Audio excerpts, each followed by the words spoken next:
रामकृष्ण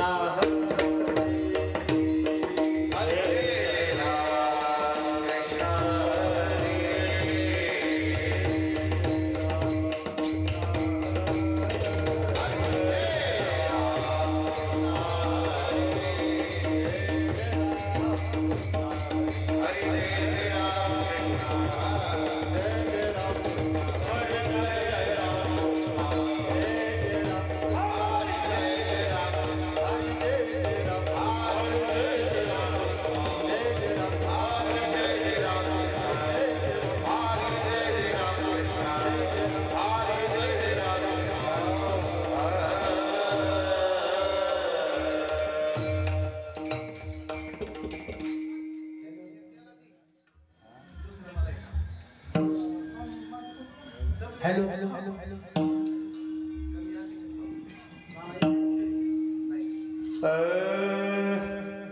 रूप पाहता लोचनी रूप पाहता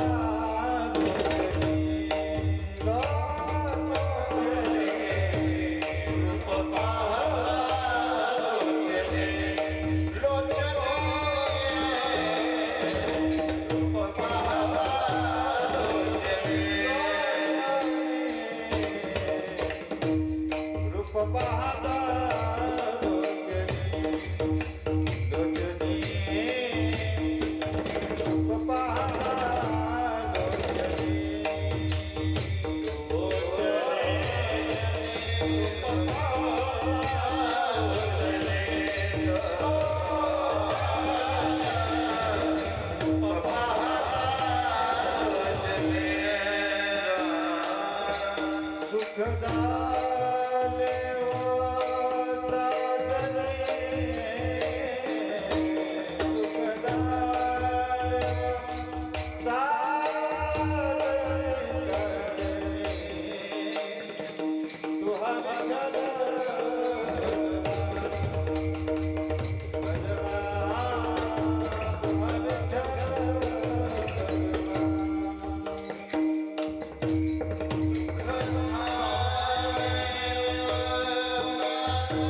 किती लावणार वरती पट्ट्यात दिसायचं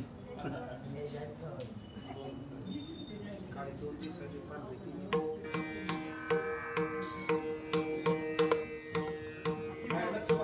पडदे खाली सोड ना किती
फिरते वाएंगे दुखाते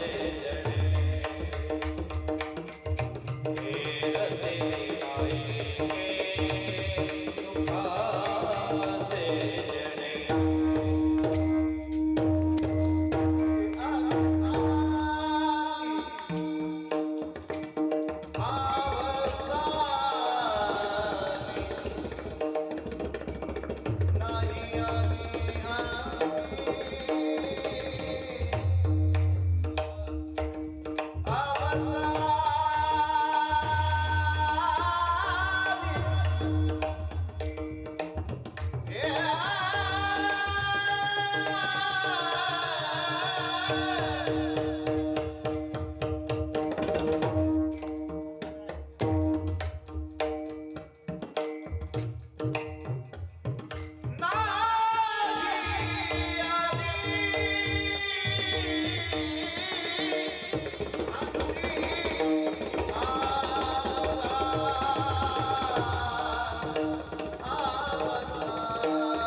आपुला तो एक देव करून घ्यावा, आपुला तो एक देव करून घ्यावा, तेने बिन जीवा सुख नोहे.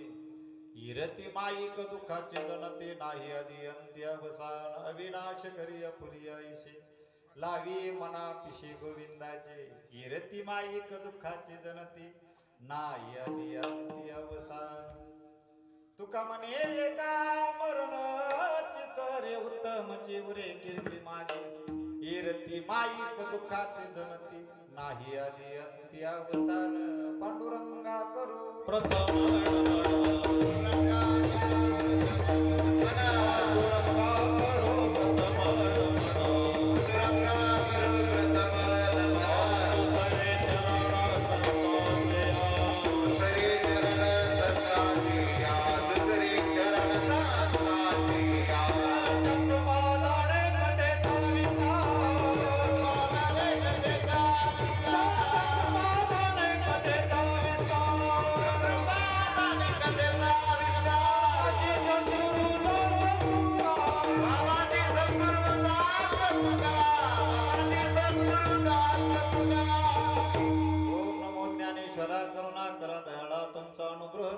पावन झालो चराचरी. काही माझीवाणी मानिल संताशी रंजवू चित्ताशी फुलिया. माझीवाणी तुझे वर्णी गुणनाम ऐशे दे. प्रेम काही काळा शेवे लागे सेवक झालो तुमच्या लागलो निज चरणा. अहो स्वामी तुकया देवा यावरी न करावा भेर. शरण शरण एकनाथा पायी माथा ठेविला. नका पाहू गुण दोष झालो दास पायाचा. लोकाभिराम रणरंग धीरम राजीव नेत्रम रघुवंशनाथं कारुण्यरूपं करुणाकरन्दं श्रीरामचन्द्रं शरणं प्रपद्ये. सिया राम मैं सब जग जाने, सिया राम मैं सब जग जाने. करहु प्रणाम जुग जुग पाने. राम सिया राम सिया राम जय जय राम. राम सिया राम सिया राम जय जय राम. राम सिया राम सिया राम जय जय राम. राम सिया राम सिया राम जय जय राम.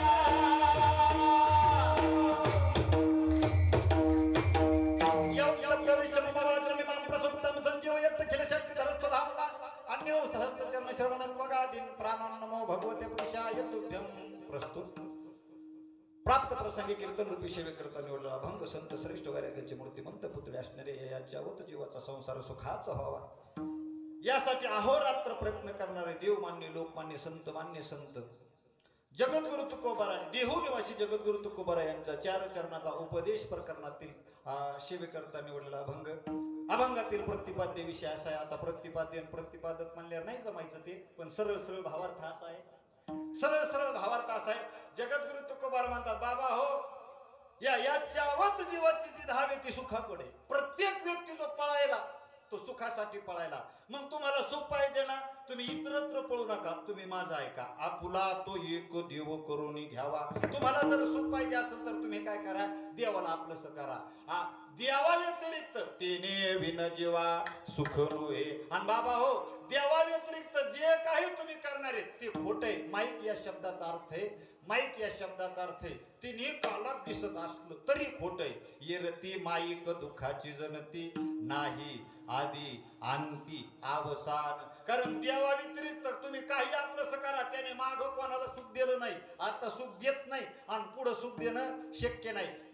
काही साधक मंडळी म्हणली, का हो जगद्गुरु तुकोबाराय, देवाला आपलंसं केल्याच्या नंतर फायदा होतो, सुख भेटतं, अजून काय होतं म्हणले. जगद्गुरु तुकोबाराय म्हणले, देव अविनाशी आहे, त्याचा स्वभाव नाश नाही, त्याचा प्रताप नाश नाही, त्याचा आश्रय नाश नाही, त्याचा कशानेच नाश होत नाही. आणि त्याची जर भक्ती केलं तर तो तुम्हाला त्याच्यासारखं करेल. नाही काय अविनाश करी आपुली आयसे लावी मना पिशे गोविंदाचे. पण बाबा एवढाच फायदा नाही.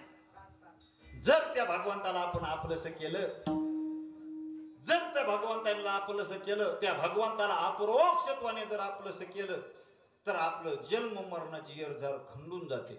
काय होते, आपली जी पुनरपी जननम पुनरपी मरणम ही जी आवर्ती आहे ना, ही आवर्ती खंडून जाते. आणि हे या जन्मात होतं बरं का, ते या जन्मात आपल्याला साध्य करता येतंय. तुका म्हणे का मरणीची सरी. आणि उत्तम नावाची कीर्ती, आता काही लोकांची कीर्ती राहते पण ती उत्तमच असते असं नाही.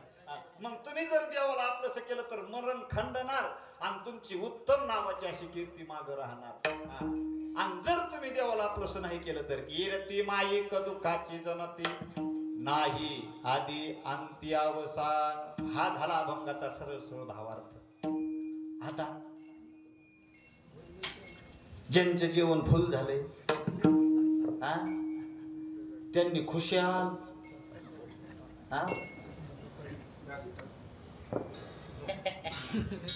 आता तुम्हा सर्व श्रोते मंडळाच्या चरणी दंडवत करून सेवेला नाही. थंडीचे दिवस आहेत म्हणून म्हटलं, नाही तर नाना मी एक ठिकाणी 2.5 तास कीर्तन केलं. काय म्हणतात तुकोबारा, एकाच माणसाकडे पाहून त्याने म्हणावं खरंय, बरोबर आहे, खरंय. तसं मी जे जोर देऊ देऊ जोर देऊ देऊ जोर देऊ, तुकोबारा असं म्हणतात, तुकोबारा तसं म्हणतात. 2.5 तास कीर्तन झाल्यावर लोक म्हणले, महाराज तुम्ही त्याला काही सांगा, ते खोटं म्हणत नाही. म्हणलं का म्हणत नाही, म्हणले ते बाहिरा आहे बाहिरा. महाराज माझ्या पदरचे मी 2 वाक्य कीर्तनात बोलत असतो बरं का नाना. कीर्तनात कीर्तनकार आपला दुश्मन असू द्या, त्याचं ना आपलं कधीच नाही. पटलं नाही पटलं तरी चालतं, पण तो जर योग्य बोलत असेल तर योग्य अशी मान हलवली पाहिजे. आणि कीर्तनात कीर्तनकार नाही, कीर्तनकार त्याच्या बापाला घेऊन येऊ द्या, तो जर चुकीचा बोलला तर चुकीचं म्हणलं पाहिजे बरं का. मग तुमच्या सर्वांच्या चरणी नतमस्तक होऊन सेवेला विठ्ठला.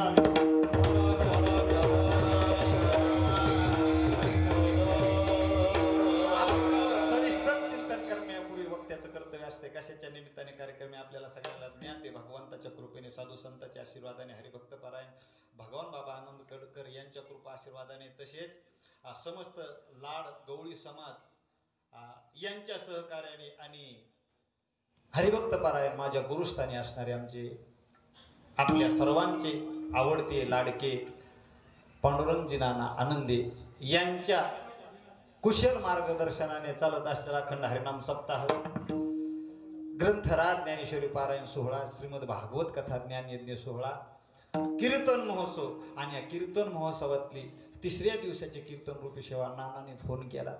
आणि नानाचा फोन आल्याच्या नंतर नानाने दिलेली कीर्तन सेवा म्हणजे आदेश म्हणून पालन करायचे असते बरं का. नानाने फोन केला म्हणून आपल्या सर्व मायबापांचा दर्शनाचा योग आहे. आणि कीर्तन म्हटल्याच्या नंतर एका माणसाचा खेळ नसतो, आहे का नाही, एका माणसाचा खेळ नसतो. म्हणून तुम्ही आम्ही खेळी मेळी ज्यांचं महाराष्ट्रभर, संपूर्ण महाराष्ट्रभर ज्यांचं नाव आहे, हरिभक्त पारायण माझे परम मित्र, जिवलग मित्र आमचे माऊली दादा आवटे, संगीत विशारद माऊली दादा. आता बऱ्याचशा गायकाच्या पुढे संगीत विशारद असतं बरं का, पण त्यांची एको परीक्षा झालेली नसते. पण आमच्या दादानी खरंच विशारद, कारण दादानी राग गायला की शुद्धचे असत तुम्ही लिहून घ्यायचा. आमचे माऊली दादा आहेत. आणि त्याच बाजूला त्यांना तेवढ्याच ताकदीमध्ये साथ करणारे आमचे हरिभक्त पारायण भजन सम्राट अण्णा इंद्रजित अण्णा येवले महाराज. त्यांनी इंद्राला जिंकलेलं म्हणल्यावर अण्णा या ठिकाणी आहेत. आणि हरिभक्त पारायण आपल्या कीर्तनाचं इंजन म्हणजे पक्वाद असतंय बरं का. आणि आपलं इंजन नवय, आपलं इंजन नवय. आमचे हरिभक्त पारायण राम महाराज जसा रामाच्या एकाच बाणात काम होतं तसं यांचा स्वभाव बरं का महाराज. कीर्तन कोणाचंही असो, पक्वादाच असो, पाणी पाणी झालं पाहिजे, आहे की नाही. आणि आपल्या सर्वांना ज्यांनी मिळून आणलेलं आहे आमचे हरिभक्त परायण, ज्यांच्या मुखातून आपण ज्ञानेश्वरी श्रवण करत आहात. ज्ञानेश्वरीवर खूप श्रद्धा आहे बरं का आमच्या नानाची. किती श्रद्धा आहे महाराज. मी लोकांच्या सांगण्यावरून स्तुती करणारा व्यक्ती नाहीच आहे. नाही तर स्तुती जर केली असती तर आपल्याला फॉर्च्युनर असती आता. पण आपल्याला ते जमलंच नाही महाराज. पण मी अनुभव घेतलेला माणूस आहे महाराज. चुकून नानाची ज्ञानेश्वरी माझ्या गाडीमध्ये राहिली होती, तर नानाचा मला 4 रोजाला फोन असायचा, महाराज माझी ज्ञानेश्वरी जपून ठेवा बरं का. आता त्यांच्याजवळ 500 ज्ञानेश्वरी असतील, पण ते म्हणले नाही महाराज, ही माझ्या गुरुवर्यांनी दिलेली मला ज्ञानेश्वरी. आणि कधीही मला अडचण आली की मी नानाला फोन करीत असतो. नाना अर्ध सांगायचं, मी नानाला अर्ध सांगत असतो. ना तरी अमृत रस स्वादनी सर्व रसू. नाना एवढंच यालंय, मागचं सांगा बरं. नानाने सांगा महाराज, या अध्यातली एवढी एवढी ओवी पहा, याच्यात तुमचं समाधान होईल. आमच्या गुरुस्थानी असणारे आमचे नाना. आणि नुसतं ज्ञानेश्वरीच नाही, कीर्तन, रामायण, भागवत नाना करू शकतात. आणि पक्वात तर तुम्ही पाहिलेला महाराज, तुम्ही जो नानाने वाजवलेला पक्वाद आहे ना महाराज, हा 100व्या भागातला फक्त 5% भाग आहे. कारण तरुणपणात जेव्हा परत आलेले त्या टायमाला आम्ही पाहिलेलं आहे नानाला वाजवताना. ही काही त्याची स्तुती नाही महाराज. 15 किलोमीटर, 20 किलोमीटर, 40 किलोमीटर फक्त नानाचा पक्वाद ऐकण्यासाठी मी स्वतः गेलेलो. आम्हाला काही कळत नव्हतं त्याच्यातलं, पण बरोबर वाजत आहे म्हणून ऐकायला गेलेले आम्ही माणसं. पण आता कळतंय ते काय वाजत होतं. असे आमचे नाना या ठिकाणी आमचे सर्वच हरिभक्त पारायण महाराज मंडळी आणि तुम्ही श्रोते मंडळी, तुमच्या सर्वांच्या चरणी नतमस्तक होऊन सेवेला सुरुवात.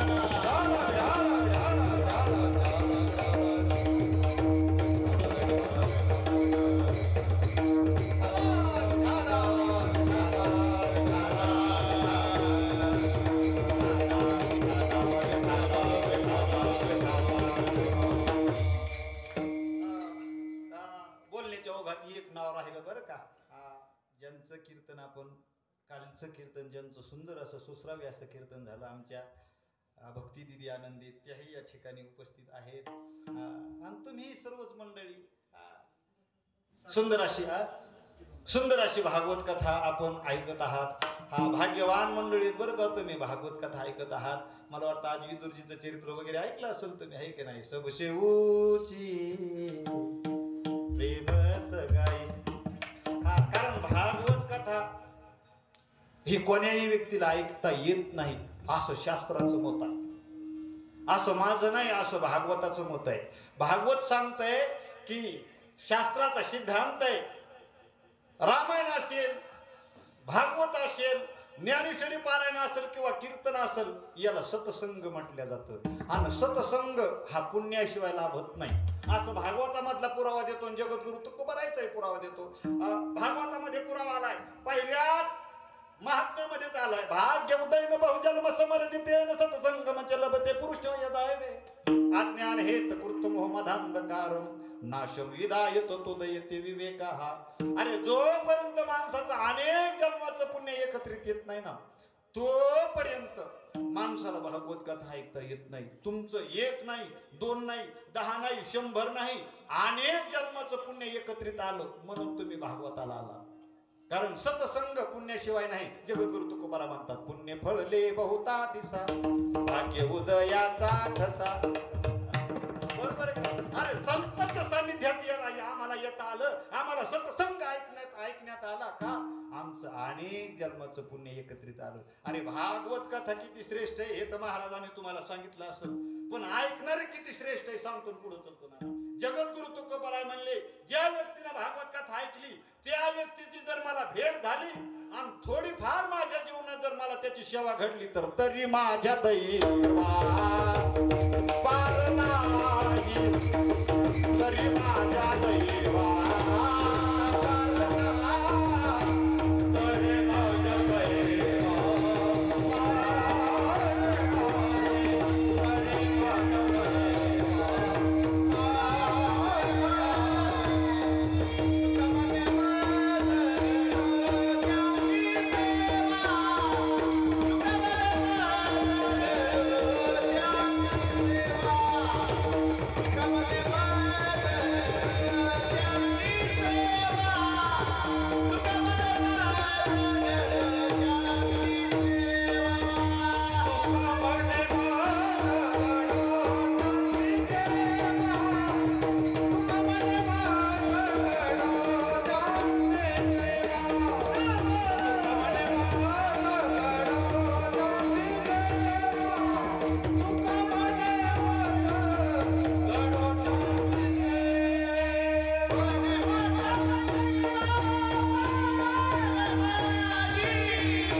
करीती श्रवण अखंड चिंतन विठोबाचे. तुका म्हणे मज घडो त्यांची सेवा, जे भागवताला आले, ज्यांनी भागवत श्रवण केलं. मग भागवत कथा ऐकणारे माणसं एवढे श्रेष्ठ आहेत की जगद्गुरु तुकोबाराय म्हणतात की आम्हाला त्यांची सेवा घडावी. मग जर भागवत ऐकणारे एवढे श्रेष्ठ तर भागवत किती श्रेष्ठ आहे हे तुम्ही ऐकत आहात, ते मी तुम्हाला सांगणार नाही. भाग्यवान मंडळी आहेत. आणि त्या निमित्ताने तिसऱ्या दिवसाचं कीर्तन आहे अभंग उपदेश प्रकरणातला आहे. अभंग उपदेश प्रकरणातला आहे. उपदेश कशालाही म्हणायचं नाही, उपदेश कोणीही करू नये आणि उपदेश कोणालाही करू नये. अगोदर उपदेश कशाला म्हणायचं, कारण उपदेश वेगळा, आज्ञा वेगळी, अनुज्ञा वेगळी आणि अभ्यर्थना वेगळी. एवढं बारीक नाही पाहत मी, एवढं बारीक सांगणारच नाही मी, पण लागू पुरता उतार आपल्याला काय काय ठरवायचंय. अभंग उपदेश प्रकरणातला आहे. उपदेश कशाला म्हणायचं, सांगणारा मोठा असावा, ज्या व्यक्तीला सांगायला आहे त्याच्या कल्याणाचं साधन त्याला माहिती असावं आणि त्याचं कल्याण होईल, त्याचं हित होईल, अशी त्याच्या अंतःकरणात तळमळ असली पाहिजे. या तीन गोष्टीचा विचार करून जे बोलल्या जातं याला म्हणायचं उपदेश. काय काय झोपलात का काय, कसे काय काय, सांगणारा मोठा असावा, ज्या व्यक्तीला सांगायला लागला त्याच्या कल्याणाचं साधन त्याला माहिती पाहिजे, ते साधन माहिती पाहिजे, हिताचं साधन माहिती पाहिजे आणि हित व्हावं अशी अंतःकरणात तळमळ पाहिजे. याला काय म्हणायचं उपदेश. पहिला मुद्दा काय आहे, सांगणारा मोठा असावा. जगाच्या पाठीवर आपल्याला मोठेपणा येतो पण टिकत नाही, बरोबर आहे की नाही. तुम्ही जरा मागं बसले, रामेश्वर भाऊ, रामेश्वर भाऊ ही ती मागं बसली मंडळी. बाबा सरपंचाचा मोठेपणा किती दिवसासाठी,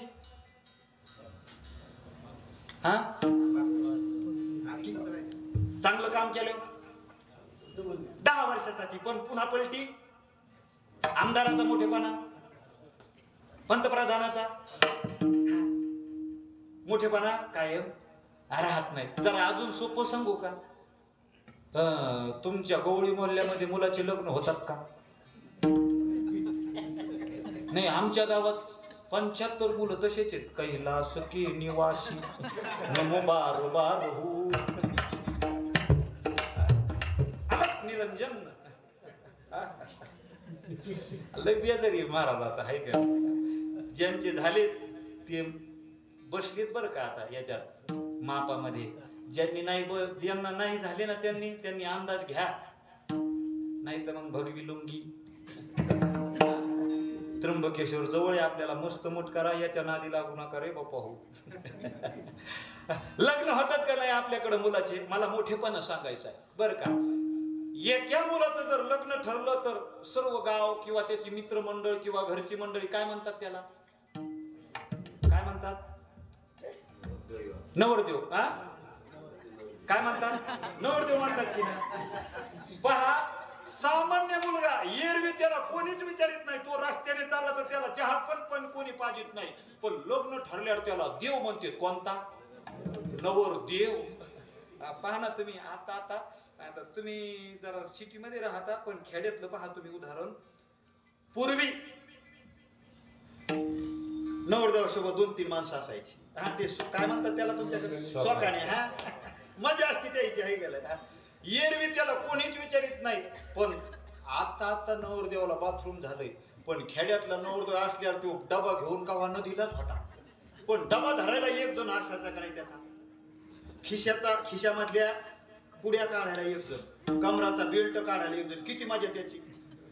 एवढंच नाही, एरवी त्याची बहीण त्याला कधीच विचारत नाही, पण लग्नाच्या टायमाला त्याच्या चेहऱ्यावर थोडासा तरी घाम आला की आधीच पुसायला. किती मोठेपणा याला किती मोठेपणा आला. अरे एवढा मोठेपणा की काका ते मंदिरात कुठं सही जात का नाही. मग असंच आमच्या गावात एका मुलाचं लग्न ठरलं आणि मी लांब कथेला गेलो होतो, भागवत कथेला. मला त्याच्या लग्नाला जाणंच झालं नाही. आणि मग मी गावात गेल्यावर त्याच्या आईला विचारलो, काकू कुठे आहे नवरदेव, किती दिवसांनी, 15 दिवसांनी. ती म्हणली, बाप्पा तो नवरदेव कसला, तो बैल होऊन बसला. दृष्टांत संपला. याला मोठेपणा आला होता का नाही. मग याचा मोठेपणा टिकला का. आपल्या बोलण्याला विनोदाची झालर असून पण सिद्धांत आहे का, मोठेपणा सांगायचा. मग आपला मोठेपणा, आपल्याला मोठेपणा येतो नाना, पण कायम टिकत नाही. पण आपला मोठेपणा हा सापेक्षित मोठेपणा आहे, म्हणजे लहान आहे. आपल्यापेक्षा कोणीतरी आधी मोठा असतंय, पण निरपेक्ष मोठेपणा साधू थोर जाना, साधू थोर जाना, साधू थोर जाना कलियुगी. अरे जगाच्या पाठीवर फक्त संत मोठे, आणि संत मोठे म्हणून त्यांनी उपदेश करावा. आता इथं 3 वेळेस म्हटलंय बरं का. आता इथं विद्वान काही मंडळी आहेत, आमचे नाना माऊली दादा हे कीर्तन करणारी मंडळी आहेत. 3 वेळेस सांगायची काय गरज आहे. आपल्याला एकदा सांगितल्यावर कळतं ना. त्याचं कारण असं आहे की व्यवहारामध्ये एका गोष्टीचा उच्चार जर 3 वेळेस केला तर लाख वेळेस केला असा त्याचा अर्थ होत असतो. उदाहरण देऊन सांगतो. आता तुम्ही मोढ्यात गेले की ते बीट होत असतं पहा. मग ते बीट होत असताना ते बीट करणारा माणूस म्हणत असतो, जर कांद्याचं जर बीट चाललं ना, हे प्याज 50, 51, 52 आणि 53. 3 वेळेस म्हणल्यावर पुन्हा भाव होतो का, का होत नाही. कारण 3 वेळेस म्हटलं म्हणजे 1000 वेळेस म्हटलं असा एक अर्थ. आणि 3 वेळेस का साधू थोरताना म्हणले, साधू भूतकाळात मोठा, साधू वर्तमानात काळा मोठा, आणि भविष्य काळातही साधूच मोठा. काय त्यांचा महिमा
शब्दाचा अर्थ आहे मोठे. आपल्यापेक्षा कोण आहेत? साधू थोर जाणार किंवा हरिभक्त थोर, संत मोठे. आपला मुद्दा पाहिलाय. उपदेश कोणी करावा? मोठ्याने करावं. संत मोठे म्हणून उपदेश करू शकतात. दुसरा मुद्दा आहे अंतःकरणामध्ये त्या व्यक्तीच्या हिताचं साधन द्यायला माहिती आहे. आपल्या बापाला आपलं हित व्हावं वाटत नाही का? माहित नाही का हित व्हावं वाटत नाही? अरे बाप जो प्रयत्न करतो, बाप करी जोडी लेकुराचे ओढे. बाप जो प्रयत्न करायला लागला, कशासाठी करायला? का अजून सांगू? नवीन नवीन मधलं उरामधी माया त्याच्या काळ्या मेघवानी दाखविना पुन्हा कधी डोळ्यातील पाणी. जिजू जिजू संसाराचा गाडा हाकला, फटामध्ये हसू जरी कणा वाकला. घरी भर तू थांब जरा, ऐक त्याची धाक.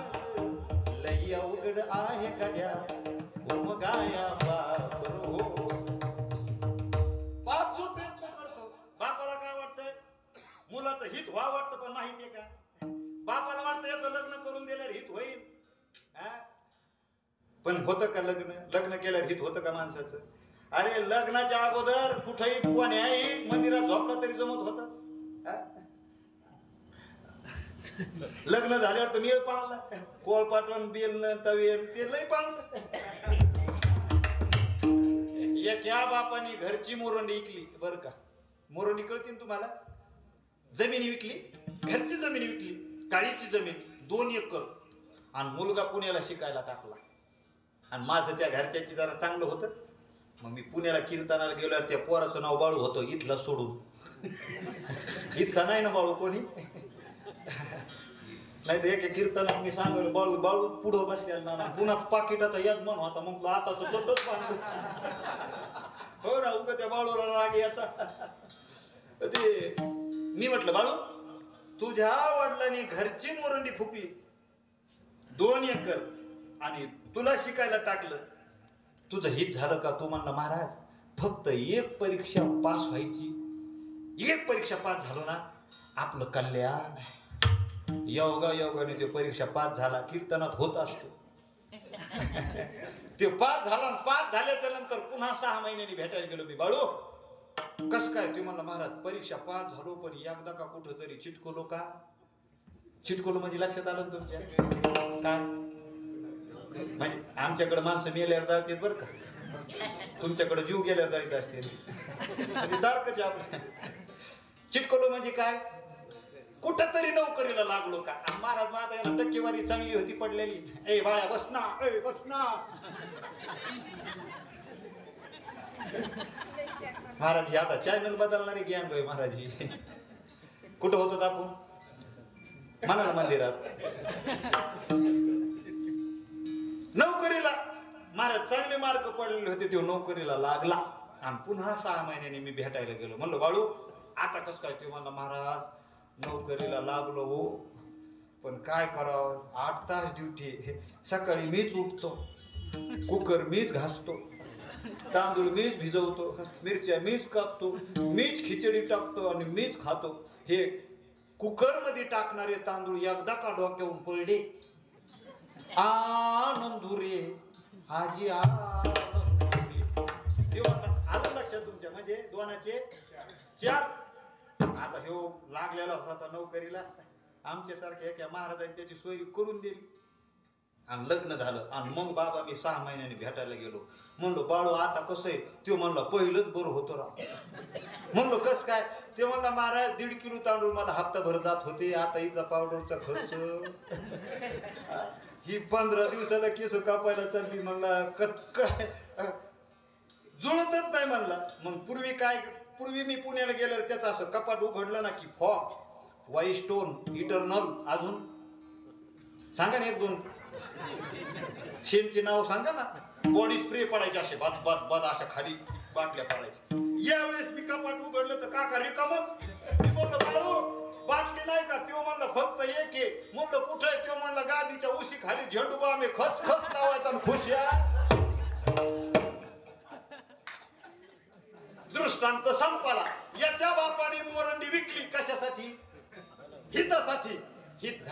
हित नाही ठावी जननी जनका. अरे बापाला हित व्हावं वाटतं पण हित बापाला माहित नाही. अरे हिताचा खरा पत्ता शोधूनिया आले संत. शोधूनिया आले संत.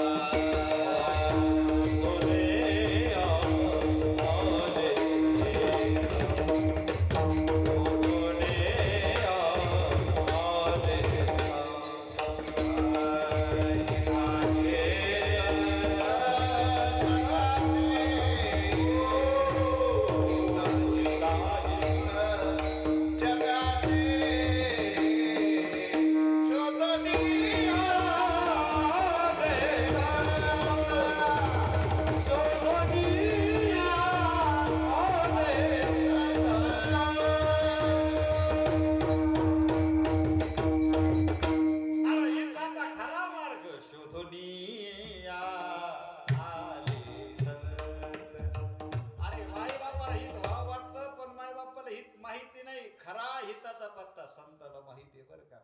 अरे संताने सांगितलं हित ते करावी देवाचे चिंतन. अरे याच्यात तुझं हित आहे म्हणजे आपला मुद्दा संपला. संत मोठे म्हणून उपदेश करू शकतात. संताकडं आपल्या हिताचं साधन माहितीये. आपण जर त्यांच्या मार्गाने गेलो तर आपलं हित होणार आहे. म्हणजे संताला आपल्या हिताचं ज्ञान आहे आणि अंतकरणात तळमळे. पुढं तर हे जग